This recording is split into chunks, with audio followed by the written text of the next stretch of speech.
பிரதமர் நரேந்திர மோடியுடைய கனவுகளை சிதைச்சவர் யார் அப்படின்னு பார்த்தீங்கன்னா இப்போதைய தமிழக பாஜக தலைவராக இருக்கக்கூடிய அண்ணாமலை தான். இதற்கு காரணம் என்ன அப்படின்னு சொல்லிட்டு கேட்டிங்கன்னா, ஃபஸ்ட்டு 2 டைம் பிரதமராக வந்ததுக்கும் இப்போ பிரதமராக வந்ததுக்கும் பார்த்தீங்கன்னா நிறைய வித்தியாசம் இருக்குது. அதுக்கு காரணம் என்ன அப்படின்னு சொல்லிட்டு கேட்டிங்கன்னா, ஃபஸ்ட்டு பார்த்தீங்கன்னா ஒரு ஃபுல் மெஜாரிட்டியில் வந்தாங்க. ஃபஸ்ட்டு டைம் வந்தாங்க. செகண்ட் டைமும் பார்த்தீங்கன்னா கொஞ்சம் ஃபுல் மெஜாரிட்டியில் வந்தாங்க. ஆனால் தேர்ட் டைம் பார்த்தீங்கன்னா அவங்களுக்கு அந்த அளவு கை கொடுக்கல. அதுக்கு என்னன்னு பார்த்தீங்கன்னா மகாராஷ்டிரா, அதுக்கப்புறம் ஒரு சில மாநிலங்களில் பார்த்தீங்கன்னா பிஜேபிக்கு அடி வாங்குச்சு சீட்ஸில். அப்படி பார்க்கும்போது அண்ணாமலை என்ன பண்ணார் அப்படின்ட்டு நம்ம பார்க்கலாம். அப்படி பார்க்கும்போது தமிழகத்தில் பார்த்தீங்கன்னா ஒரு நல்ல கூட்டணி இருந்தது அப்படின்ட்டு சொல்லலாம். அண்ணாமலை அவர்கள் அது வேணே உடைச்சாரு அப்படின்றத நம்ம இங்கே பார்க்கணும். அது என்ன அப்படின்றத இப்போ நம்ம விரிவாக பார்ப்போம். அண்ணாமலை அவர்கள் பார்த்தீங்கன்னா தமிழக பாஜக தலைவராக பொறுப்பேற்றது பார்த்தீங்கன்னா பிஜேபி தனியாக நிற்கணும், அதிமுக கூட கூட்டணி வேணாம் அப்படின்றதுல ரொம்பவே முனைப்பாக இருந்தார். அதுவும் இல்லாமல் ஏடிஎம்கே பிஜேபி இந்த கூட்டணி உடையறதுக்கு முதல் காரணம் யாருன்னு பார்த்தீங்கன்னா அண்ணாமலை அவர் தான். அவர் பாட்டுன்னு என்ன பண்ணிட்டாரு, எம்ஜிஆர் ஜெயலலிதா இவங்களெல்லாம் பற்றி தப்பாக பேச ஆரம்பித்தோடனே ஏடிஎம்கே மெம்பர்ஸ்லாம் கொந்தளிக்க ஆரம்பிச்சிட்டாங்க. அதன் காரணமாக என்ன பண்ணுறாரு, இபிஎஸ் அவர்கள் பார்த்தீங்கன்னா இதான் சான்ஸு கைட்டிக்கலாம் அப்படின்ற அளவுக்கு அவர் யோசிச்சார். அவர் அதாவது கூட்டணி விட்டு வெளியே போகிறதுக்கு முன்னாடி ஒரு கேள்வி கேட்குறாரு.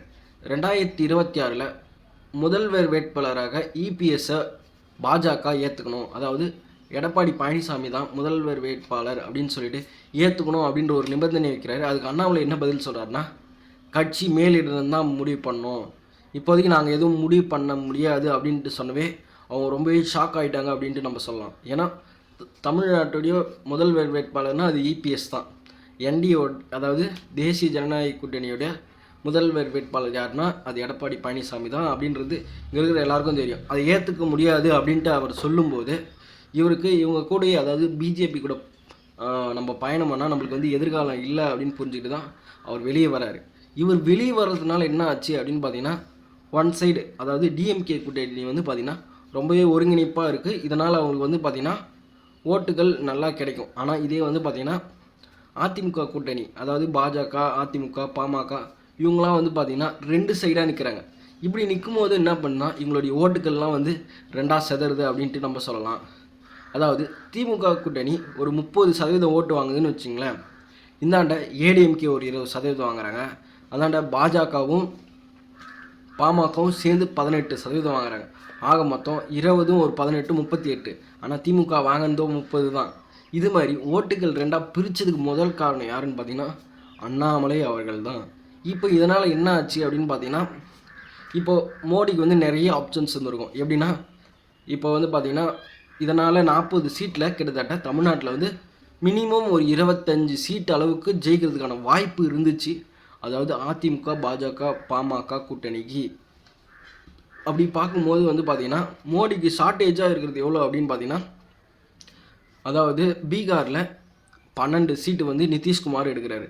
அதுக்கப்புறம் 16 சீட்டு இங்கே ஆந்திராவில் பார்த்தீங்கன்னா சந்திரபாபு நாயுடு அவர்கள் எடுக்கிறாங்க. இப்படி பார்க்கும்போது 26 சீட்டு இவங்க 2 பேர் சேர்ந்து வருது. அந்த 26 சீட்டு இங்கே தமிழ்நாட்டில் கிடைச்சிருந்தால் என்ன ஆயிருக்கும், அவங்களுக்கு நிறைய ஆப்ஷன்ஸ் இருக்கும், இன்னும் தைரியமாக இருந்திருப்பாங்க. அதுவும் இல்லாமல் எப்படி இந்த ஆர்டிகல் 370 அப்படி ஒரே ஒரு இதுவில் அழகாக கிளியர் பண்ணாங்க.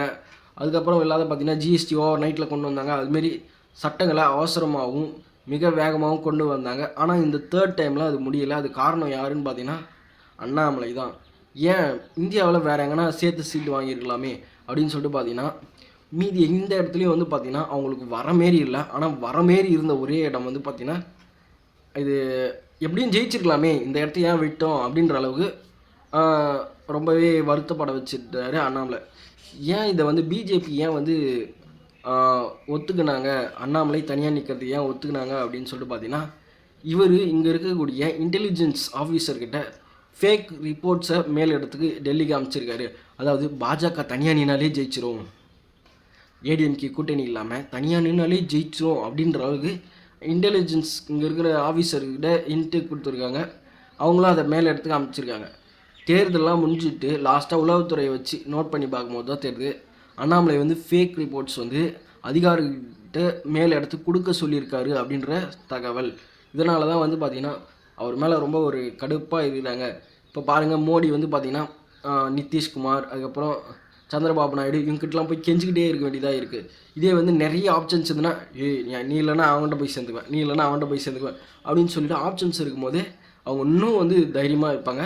இப்போ அதனால தான் வந்து பார்த்திங்கன்னா டிஎம்கே கிட்ட பிஜேபி பேச வேண்டிய நிலைமை வந்துச்சு அப்படின்ட்டு நம்ம சொல்லலாம்.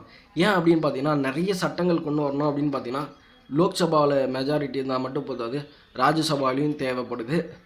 அதன் காரணமாக திமுகவுடைய ஒரு ரகசிய டீலிங் அப்படின்ட்டு நம்ம சொல்லலாம். அந்த அளவுக்கு போகிற அளவுக்கு பாஜக இப்போ ரெடி ஆகிட்டாங்க. ஆல்ரெடி டீலிங்லாம் போயிட்டு தான் இருக்குது அப்படின்றத நம்ம இதனால் தெரிஞ்சு முடியுது. ஒருவேளை இங்கே ஜெயிச்சிருந்தால் டிஎம்கேவுக்கு அந்த சூழ்நிலையே வந்திருக்காது.